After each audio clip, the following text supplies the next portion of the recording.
I'm trading in my S24 Ultra for the S25 Ultra, and probably wondering why, because I mean, I have an S25 Ultra right now, but I'm going to talk about that in this video because the pre-order deals are just that good, and there are some, I think, some significant improvements with the S25 Ultra. And if you're interested in pre-ordering as well and get the same deal I got, I've got an affiliate link in the description, and I'm going to talk about it more. So the new phone, $1299, same price as last year's model, but they're giving $900 trade-in credit. So you can trade in your S24 Ultra and you can get the S25 Ultra for $399, like $400. But the good deal they have is they've got the free storage upgrade. So you can get 512 for the same price as a 256, which is nice. But they've got a really cool deal where you can get the Galaxy Buds 3 Pro for free. So here's how you do this. So if you get the S25 Ultra, you trade in your S24 Ultra, or if you trade in your Z Fold 5 or Z Fold 6, you get the max trade-in of 900. They're giving the free storage upgrade. So you get the 512 for the same price as the 256. If you get the 256, though, you can get the Galaxy Buds Pro 3 for free, which they're like $100-something earbuds. They are my favorite earbuds. I like them more than the AirPods Pro. I really enjoy these earbuds. They're really good. I'm getting a second pair of them because why not? They're free. But here's the better deal. If you get the 512 model, which free storage upgrade, you can get the Galaxy Buds 3 Pro for $20. $20.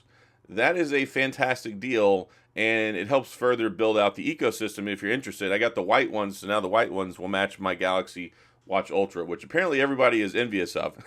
So Samsung didn't send me the Galaxy Watch Ultra. I bought it last year. If you remember, I was frustrated because I pre-ordered it. It was supposed to be available the day that it launched, and I had to wait like 7 weeks for my Galaxy Watch Ultra to show up. And I just wanted it. I love this white color. So Galaxy Watch Ultra, I love this watch. I use it with my Samsung phones, and it's a really good watch.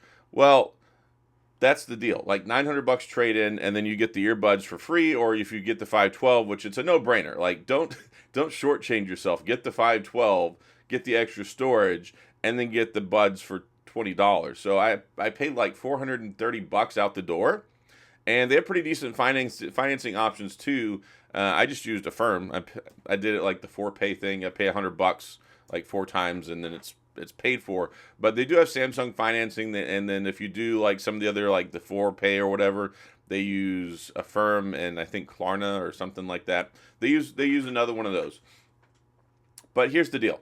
The real reason I wanted to get the S25 Ultra, which I'm holding it right here, this is a Samsung one they gave me, but it's a loaner. I don't get to keep this. I got to send it back after like 30 days or something like that. So I got to buy my own phone. This isn't a freebie. It's just, okay, here's the new phone, test it out, you can review it, and then give it back. So I need my own S25 Ultra, and just using the S25 Ultra for a few days, I like it better than the S24 Ultra. And one of the main reasons is the form factor. And you're probably, okay, well, the phones look mostly the same, right? Well, you've got the more pointy edges, the squared off edges on this one, and it's got these rounded edges on the sides, and I much prefer the flat edges on the sides. It makes it much easier for me to hold. And I've talked about this before. I don't have the biggest hands in the world, especially for somebody who's 6 foot tall. It's a curse that I have. And when I hold this phone, it's harder for me to hold and use, and also it feels more slippery because of the rounded, really, really slick edges that it has on it. So it's easier for me to hold the S25 Ultra, which is nice. It makes it easier for me to hold. That's one of the things I didn't like about the S24 Ultra last year. 2, there's actually an upgrade people aren't talking about because they didn't talk about it at the keynote. A lot of people don't realize the S25 Ultra actually has satellite connectivity for SOS, emergency SOS messaging. However, there's an asterisk next to that. So currently, only Verizon customers are going to be able to use it. They took a different approach than Apple. Apple, I believe they work with Global Star, Global something, and they bypassed the carriers in having to do agreement stuff to try and get satellite connectivity for the messaging. What they did with the S25 Ultra, Samsung has left it up to the carriers. And I'm trying to remember the name of the satellite company that they're using. But if you have Verizon, then you'll have emergency SOS text message capability. Only Verizon for right now. So it's up to the carriers actually to negotiate with. I wish I could remember the name of the brand. Of the company. I was reading this earlier. So T-Mobile or AT&T, US Wireless, whoever, they're going to have to enter into some of their own agreement with the satellite company to make it where it's going to work on your phone. Now, I know that there's some talks with T-Mobile to work with Starlink, and hopefully that brings that online to where you can use that capability, maybe even better than what you get with Verizon. And then AT&T, they don't have anything right now. The iPhone is not dependent on that because they didn't go directly with the satellite companies. They didn't leave it up to the carriers to negotiate and come up with some sort of an agreement. So that should come online. But I think that's one of the reasons why it's not advertised. Nobody was talking about this. I just found out about it tonight. So I'm like, okay, that's cool. That's another feature. I know people are upset about the S Pen functionality and the RAM. I personally don't care. Like, to me, I can use my watch to activate the shutter. I never use the air commands. Of course, you can use the say cheese function when you've got the selfie camera up, or you can hold your palm up to activate the shutter and go that route. If you've got the Galaxy Ring, you can use that. You can set a timer. So I do appreciate that S Pen functionality with the shutter, but for me personally, it doesn't change the way I use my phone.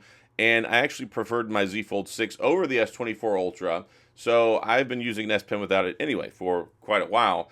And I really like the design. I like the way the S25 Ultra looks. I like the better ergonomics. The design language is easier for me to hold. It's got a slightly bigger screen. So it's got a 6.9-inch screen instead of a 6.8. The bezels on this thing are basically non-existent. They're even smaller than the iPhone 16 Pro Max bezels. So it's almost an edge-to-edge screen. It looks really nice. And the screen looks nicer to me. And I don't know what the science is behind this. And I was reading some stuff. I've seen and heard some things. I believe it's the same category of screen, but they've done something to make it better. I think it sends more juice to the screen or something like that. I'm not exactly sure. Don't quote me on it. I'm sure I'll figure it out at some point in time. But ever since I turned on the screen on the S25 Ultra, I'm like, man, this thing, it looks beautiful. And I've really been using One UI. I've really been enjoying using One UI 7. From what I was reading earlier, it's supposed to come to S23 and S24 maybe in February. So probably a couple weeks later, and we'll see what functions and features actually go to that. But what you do get with the S25 Ultra, you don't get with the others, is you get the log capability. So you can do like your own color grading and scaling and all sorts of stuff. So with the log and the Expert RAW, you should be able to get some really, really good photos. But Samsung, in working with Snapdragon for this chipset with the new image signal processor, they reworked the photo algorithm. So it's supposed to take better photos. It's supposed to have better nighttime, like nightography photos. And they said it's supposed to clear up a lot of the noise and artifacts that you might get with the nightography shots. I don't even take a bunch of night shots. Even when I do my reviews and I show off my camera samples, I don't take a lot of nighttime photos because I don't. Well, what am I going to take a photo of at night? I mean, it's cool to take a picture of the moon and stuff like that. I don't take a lot of nighttime shots. So if you do, the S25 Ultra is supposed to be better. Now, as far as regular photos, like I said, they reworked the algorithm, so they should be better. I took quite a few photos. I was at the basketball game. I took some photos outside. I took some selfies. And I do think that it looks better. Also, it's got the new ultra wide, which ultra wide photos, not a super big fan of. I take them occasionally. But what I'm really happy about is the macro photography. And the macro photography, it now has that 50 megapixel camera. It's supposed to be 4 times better than the macro shots previously. And I took this, well, let me turn the brightness down so maybe you can see this better. So I took this photo of this flower when I was walking around in San Jose yesterday. It turned out really good. Looks beautiful. I mean, the photo samples on here, when I have my full review, I'm going to put lots of camera samples in there. I've only had this thing, I'm going like 4 days now. And I've been impressed with the camera so far. I do think it's slightly better. I think that the colors look really good. And I know that Samsung is their legendary oversaturation, but I think the way it's tuned now and with the way that it's looking, like it's a really good balance between saturation and realism. And the photos, to me, they do look better. So I think the photos look better. And again, I like the screen. I like the ergonomics. It's cool. Hopefully we'll get the emergency SOS. Maybe I'll be able to get it with T-Mobile at some point in time. It's whenever T-Mobile negotiates it with their own satellite carrier to enable the feature. But the phone does support the technology. And there's a lot of people that didn't think that it did. So there's that. The 12 gigs of RAM, I never touched 16, so I don't really care about 12. I mean, 12 was fine for me. if it's not fine for you, keep your phone. And here's the other thing. Most people shouldn't upgrade their phone after a year. So you just don't see that many updates. And I know the biggest thing that's frustrating people is the shutter, that you can't use the remote shutter function with the S Pen anymore, and the RAM. But for me, the ergonomics and the design is better. If it's more enjoyable for me to hold the phone, and I think the screen looks better, then that to me is more important than something I can take photos with 4 or 5 other different ways. And the RAM is negligible for me because 12 is perfectly fine. I wish it still had 16. I would always get the upgraded model. In the past, the last 2 years, if you got the 512, you got like 16 gigs of RAM or whatever. So that's something, if you need that, if you feel like you need that, then definitely hold on to the phone that you have. I always say this, almost nobody should upgrade year over year because, one, you just bought the phone a year ago. But what is nice is it's like legendary trade-in value right now, right? So last year, everybody's mad about something every year. Last year was the traded values. Everyone's like, oh, $750, that's not enough. You would have to pay like $500-600 out of pocket to get the new one. And there were some substantially nice things last year, like we added 7 years of support through the titanium in there. Of course, we have grade 5 titanium that's in here as well in certain parts of the phone. And then we got Gorilla Glass Armor 2. And there's a lot of nice stuff here, but there were some pretty nice upgrades going from the 23 to the 24 that made people a lot more excited about getting the phone. This one, you got the reworked algorithm for the camera, the new ultra wide. We have the better macro photography. We have the slightly bigger, I think, better looking screen. I think the cameras are going to take better shots. We've got the satellite stuff. So at face value, if you get wrapped up in the shutter stuff and the air commands and the 16 gigs, you might overlook some of the other stuff. But I talked about this previously, like a week ago. I said one of two things is going to happen. The new phone is either going to have cool features that people want that's compelling for you to upgrade, which it doesn't seem like there's a ton of those at face value, or they're going to have really good trade-in value to entice people that way. So if you want to get the new one, if you don't have the earbuds, and here's the thing, a lot of people that have the S24 Ultra don't have the earbuds because they launched with the Fold. So if you got the Fold, you probably got a good deal on the earbuds, but a lot of people don't want to spend $179, $200 out of pocket to get some earbuds. So if you are on the fence and you want to get $900, or if you want to come back from the Fold, I've had quite a few people say, hey, I'm coming back from the Fold 5, I'm coming back from the Fold 6, I tried it, I just didn't like it that much, then this might be a good opportunity for you as well to get back in effectively the Note. We've got the S Pen and we've got the more boxy form factor and all that stuff. So the cameras are better than the Z Fold. And that's a frustration that a lot of people have had because as much as we've used the same cameras for a few years in the S series, we've definitely used the same series of cameras in the Fold, but they're older, not as good cameras.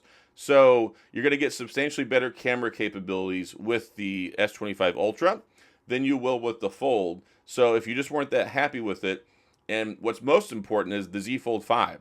The Z Fold 5, they're giving the same trade-in values as Z Fold 6 or the S24 Ultra, which is $900. And then you can get the free storage upgrade to 512, which if you bought a 256 before, you had 12 gigs of RAM anyway. So you might be sitting there with the phone that already has 12 gigs of RAM and not even realize it. So if you have the 256 12 gig model and you don't care about the S Pen feature and you want to get the new functionality, then I think it's a really good upgrade because it's only a couple $100 and you get the earbuds with them. And like I said, I haven't tested the Google Pixel Buds Pro 2, but I've tested the OnePlus Buds 3 Pro. They're actually really, really good too, by the way. I've tested the AirPods Pro 2. I think out of the big ones, the ones I've actually tested, the Galaxy Buds 3 Pro are my favorite. They sound fantastic. And of course, you got the Dolby audio in here too. And it sounds tremendously better than the iPhone. And if you're not happy with the iPhone, this is a great opportunity to switch over as well because the iPhone 16 series, I think, is very lackluster. I think they didn't have a whole lot of great upgrades. I think a lot of people feel similarly, like Samsung fans who didn't think it was much of an upgrade. Even more so, the iPhone was a significantly less upgrade. So if you're tired of the iPhone, you're tired of Apple, you're tired of Tim Cook, you're tired of all that stuff and them drawing out Apple Intelligence, which isn't even fully deployed yet, then this is a good opportunity to switch over. And One UI 7 is more iPhone-esque than ever. But I actually really like One UI 7. I've really been enjoying it. and I think it looks sharp. I think that it's smooth. I think the animation seems smoother, and overall, I think it's a much better phone than the iPhone 16 Pro Max series phone. So that's all I got. That's why I'm trading mine in, and I've used this one enough already that I enjoy it more than my S24 Ultra. So that to me is enough. Plus, I'm going to get another free pair of earbuds. Essentially, I paid $20, but now I have the white ones to match my watch, and then I can give the other ones to my kids because they like the earbuds as well too. So anyway, if you're interested, I've got an affiliate link in the description. You can take advantage of that. Go to the Samsung website, get the deal. A 512 S25 Ultra and $20 Galaxy Buds 3 Pro, I think is a really good deal. Plus, I was able to talk more about some of the new features in here that maybe at face value that maybe might not be something that you realize was an update. Plus, there's new AI stuff too. The new AI, the audio eraser that they have is actually really cool, and you can use that like if you record stuff, if there's a lot of noise, you can filter that stuff out. That's pretty cool. And you've got the new Now button, and you've also got the feature where it gives you the morning update and the evening update. That stuff's pretty cool too. More integration with AI stuff.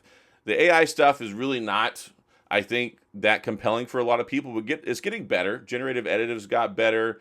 Sketch to image has gotten definitely better. So there's stuff that they're making improvements on, and the Snapdragon 8 Elite processor, like I've talked about in many other videos, it's basically about 40% better across the board in so many areas. You've even got 40% better. It's a 40% bigger vapor chamber in here now too to help out with that, and it's got the TIM system for better thermal management on the chip, in addition to the 40% better power performance enhancement when it comes to power conservation, right? It's more power efficient, 40% better ray tracing, 40% better AI capabilities, and reworking a lot of stuff with the camera. So I think there's actually a lot here at face value, especially with the 10-bit HDR video, and then the Expert RAW with the log. That's something that I think can help take the photography stuff to the next level for some folks. So that's all I've got. Again, link in the description if you're interested in upgrading.